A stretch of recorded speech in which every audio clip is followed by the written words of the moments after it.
যে রাজীব কুমার যদি এতটা চটি চাটতে পারেন, তাহলে আমরা তৃণমূল কর্মী সেজে আরো বেশি করে চটি চাটা না, চটি কামড়ে খেয়ে ফেলি। দেখুন কি হচ্ছে, তার উদাহরণটা হচ্ছে মমতা বন্দ্যোপাধ্যায় কেন রাস্তায় বসতে বাধ্য হচ্ছেন। খুব সোজাভাবে উদাহরণ দিয়ে বলি যে আপনার 2-3টে সন্তান হয়ে গেছে, তারপর আপনি কি হনিমুনে যান? যান না তো। ঠিক তেমনই যখন এসআইআর হয়ে গেছে, তারপরে দেখেছি যে এসআইআর করতে দেব না বলে, অর্থাৎ চাল থেকে কাঁকর বাঁচতে দেব না বলে মমতা বন্দ্যোপাধ্যায় প্রথম থেকে এবং তারপর এসআইআর হয়ে যাওয়ার পরেও, অর্থাৎ ভুয়ো ভোটার বাদ যাওয়া, এ তো আমরা সবাই চাই।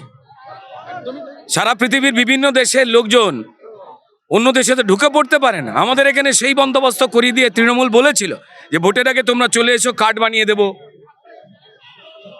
মিডিয়ার সামনেই বলেছিল, এ তো ভুলে যাবার নয়।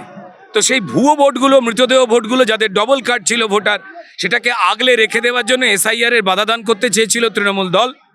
এবং তারপর সবাই জানে যে এসআইআর করছে নির্বাচন কমিশনের হয়ে পশ্চিমবঙ্গে অফিসাররা, অর্থাৎ মমতা বন্দ্যোপাধ্যায়ের বেতনভোগী অফিসাররা।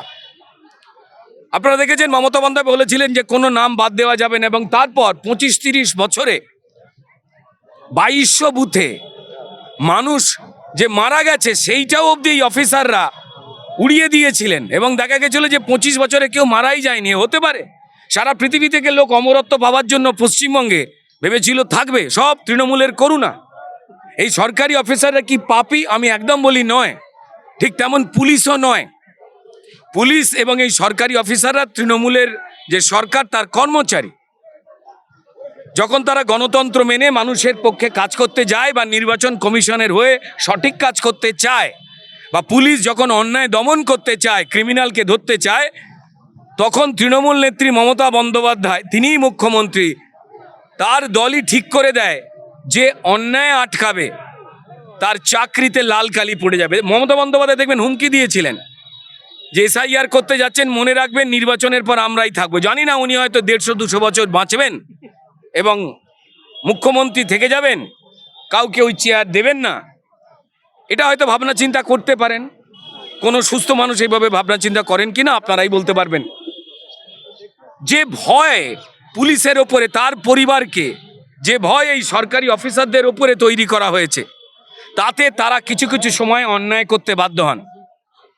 আপনারা দেখেছেন যে পুলিশের প্রাক্তন ডিজি রাজীব কুমার, যে সন্দেশখালীর ওই বাচ্চা শাহজাহানকে খুঁজে পেত না, যে সারদার ফাইল নাকি লুকিয়ে রেখে দিয়েছিল, তাকে পুরস্কার স্বরূপ রাজ্যসভায় পাঠিয়ে দিল তৃণমূল। সেই দেখা দেখি বাকি পুলিশরা মনে করেছে যে রাজীব কুমার যদি এতটা চটি চাটতে পারেন, তাহলে আমরা তৃণমূল কর্মী সেজে আরো বেশি করে চটি চাটা না, চটি কামড়ে খেয়ে ফেলি এবং তৃণমূল হয়ে অকারণ বিজেপিকে মারি। তাহলে আমাদেরও বোধহয় রাজ্যসভায় না হোক, অন্য যে কোনো মেঘদূতম সবাই বলে আকাশেও পাঠাতে পারে। সেই লোভে হয়তো করেছে। ঈশ্বর তাদের সঠিক ভাবনা চিন্তা দিন এবং ভগবান শ্রী রামচন্দ্র তাদের মস্তিষ্ক রক্ষা করুন। নতুন যে পরিবর্তন হবে এটাই তার ইঙ্গিত। এত ভয় কিসের? মমতা বন্দ্যোপাধ্যায়কে, তার দলকে তারা মুখে বলে আমাদের নাকি মানুষ বিরাট ভালোবাসে।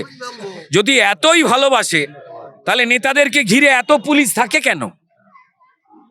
মানুষ ভালোবাসতে ফুল দেবে, কিংবা হাতে একটা চুমু দেবে, কিংবা কোনো উপহার দেবে, যাতে মানুষ মারাত্মক কোনো কিছু না করে, সেই ভয় থেকে পুলিশ দিয়ে আটকে রেখে দেবা। এরা ভয় পেয়েছে, তাই রাস্তায় বসছে, ভুল বোঝাচ্ছে। এ সবাই জানে যে এসআইআর পদ্ধতিতে কম সরকারি অফিসার দিয়ে এসআইআরটাকে এমন জায়গায় নিয়ে চলে গেছে, যে সহজ নাম ব্যানার্জি, বন্দ্যোপাধ্যায়, বিপুল বা ভিপুল, যেগুলো ঠিক করা পশ্চিমবঙ্গে যে রাজ্য সরকারি কর্মচারী ছিল তাদের হাতেই ছিল, সেটা না করে তারা মানুষকে বারবার কাজ ফেলে রোদ্দুরে ঘামে পুড়িয়ে এসআইআর এর লাইনে দাঁড় করিয়েছেন তারা। এবং তারপর যখন মানুষ খেপে গেছে, পরিকল্পনা করে মিথ্যে কথা বলেছেন যে কেন্দ্রীয় নির্বাচন কমিশন জানে। মানুষের সন্দেহ হচ্ছিলই, হিন্দু মুসলমান সবাই বুঝে গেছে এই যে হেনস্থা, সেই হেনস্থার জন্য দায়ী তৃণমূল। এটা তৃণমূলের ষড়যন্ত্র। এবং যে সুপ্রিম কোর্টে শাল পরে নাটক করতে গিয়ে মমতা বন্দ্যোপাধ্যায় ধরা পড়ে গেলেন, এবং যার জন্য এসআইআর প্রক্রিয়াতে বিচারপতিদের ডেকে নিয়ে আসা হলো। কতটা অপদার্থ এই রাজ্য সরকার! বারবার অফিসার চাওয়ার পরেও দেননি, বারবার সুপ্রিম কোর্টে গিয়ে মিথ্যে কথা বলেছে, প্রমাণিত হয়ে গেছে। তাই মমতা বন্দ্যোপাধ্যায় দেখেছেন আর ভুয়ো ভোটে বেঁচে থাকা আমার সম্ভব নয়। যদি আরেকটু ভুল বোঝানো যায়, গণতান্ত্রিক দেশ, যে যা খুশি বলতে পারে, যে যেখানে খুশি বসতে পারে, শুতে পারে, দাঁড়াতে পারে, ঘুমোতেও পারে। তো তাদের ইচ্ছা হয়েছে রাস্তায় বসবে। বিরোধী নেত্রী হিসেবে মমতা বন্দ্যোপাধ্যায় এই সমস্ত করতেন, তবে এখন যেভাবে তিনি রাস্তায় বসতে শুরু করেছেন, তিনি বোধহয় নির্দেশই দিচ্ছেন যে আমি আর মুখ্যমন্ত্রী থাকবো না, মানুষ আমায় ওই বিরোধীই বানিয়ে দেবে, তাই রাস্তায় বসাটা আবার নতুন করে হ্যাবিট করি, হতেও পারে।